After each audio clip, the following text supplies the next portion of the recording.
और धन्वंतरी भगवान प्रकट कब हुए? बोले दीपावली के 2 दिन पहले, जिसको धनतेरस कहते हैं। ये आदमी की बुद्धि तो धने में रहती है, इससे ज्यादा कुछ होती नहीं। अब लोग समझते हैं धनतेरस के दिन क्या करना चाहिए? बोले धन बटोरना चाहिए। हाँ, लोटा थरिया खरीदने चले जाते हैं, बाजार खूब लगती है, खूब बर्तन लोग खरीदते हैं। धनतेरस के दिन बर्तन खरीदने का कोई महत्व तो नहीं है। ये तो मूर्खों की दुनिया बड़ी जबरदस्त है महाराज, क्या समझे? लोटा कटोरा खरीद करके ले आएंगे, बोले आज धनतेरस है बर्तन खरीदो। धनतेरस के दिन धनवंतरी भगवान का अवतार हुआ, उस दिन भगवान धनवंतरी का पूजन करना चाहिए।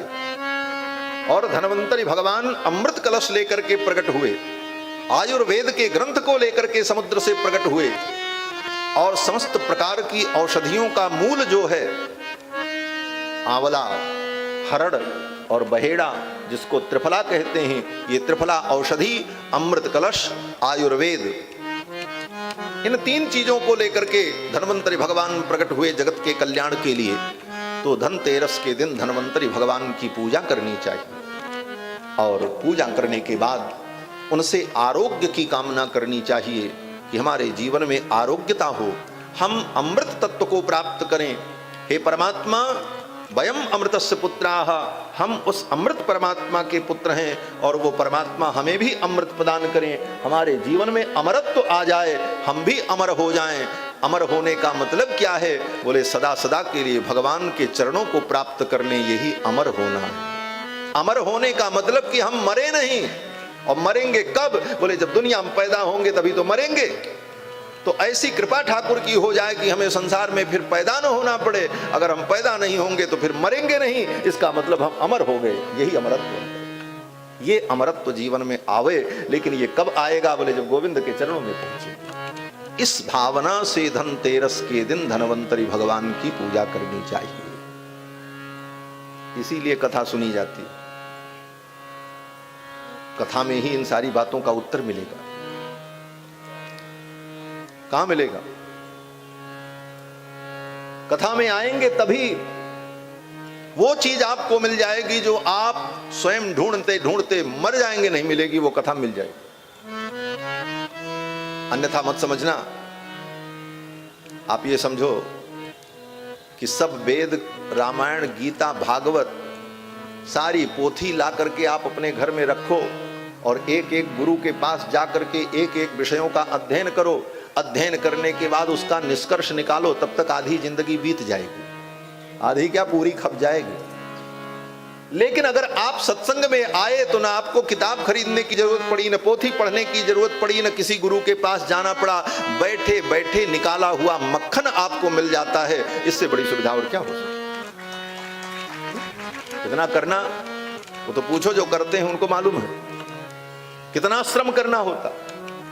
शास्त्र ज्ञानम बहु क्लेशम बुद्धेश चलन कारणम।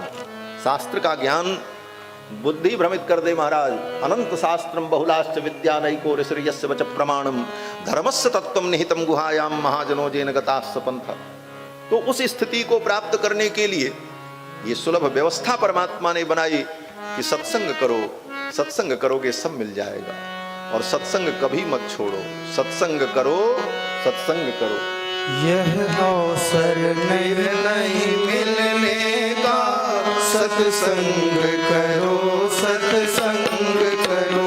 यह अवसर फिर नहीं मिलने का, सत्संग करो, सत्संग करो। यह अवसर नहीं फिर मिलने का, सत्संग करो, सत्संग करो।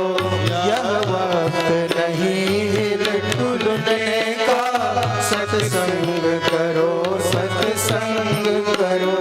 यह वक्त नहीं हिल-डुलने का, सत्संग करो, सत्संग करो।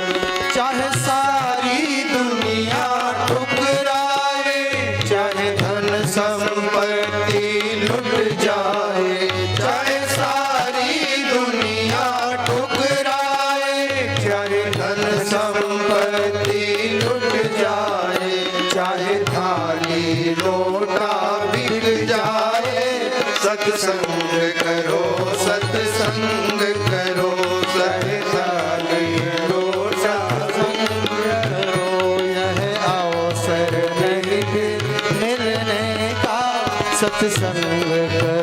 सत्संग करो, यह अवसर नहीं फिर मिलेगा।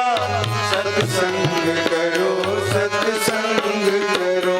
चाहे तन में अधिक बीमारी हो, प्रतिकूल चले नर नारी हो। चाहे तन में अधिक बीमारी हो, प्रतिकूल चले नर नारी हो। भाई नहीं बात हमारी हो, सत्संग करो, सत्संग करो। भाई नहीं बात हमारी हो, सत्संग करो, सत्संग करो। अपमान अचानक हो जाए, निज साथी सभी बिछुड़ जाए। अपमान अचानक हो जाए, निज साथी सभी बिछुड़ जाए।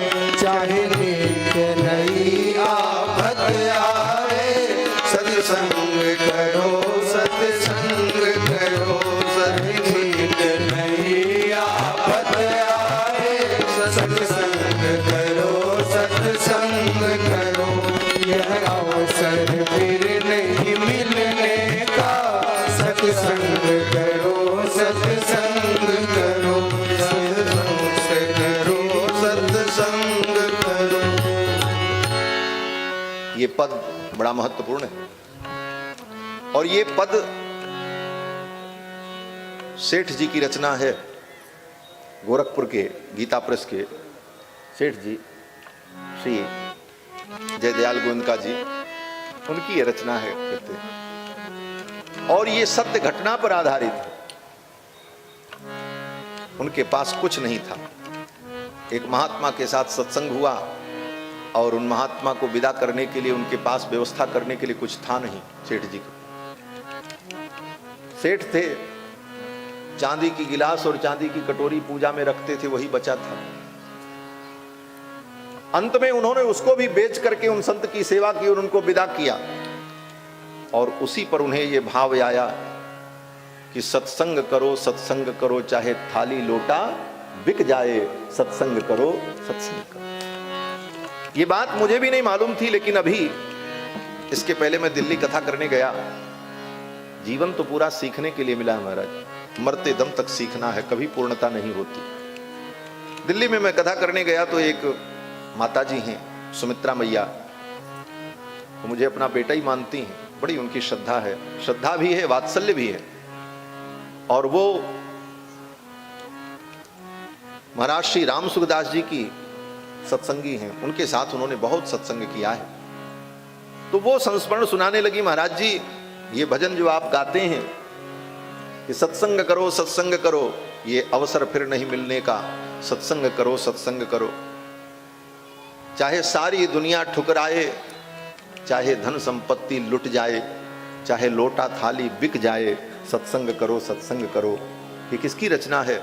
हमने कहा माता जी हमको भी नहीं मालूम किसकी रचना, गाते तो हैं, अच्छी लगी इसलिए गाते हैं और प्रेरणाप्रद है। उन्होंने कहा ये सेठ जी की रचना है और उनके जीवन की ये घटना थी, इसलिए उन्होंने इस पद की रचना। तो बंधुओं, जीवन में सत्संग अगर है तो सब कुछ मिल जाएगा। गति कीरति मति भूति भलाई, जहां जब जतन जहां जहि पाई, सो जानब सत्संग प्रभावु, लोकहु वेद न आन उपाऊ।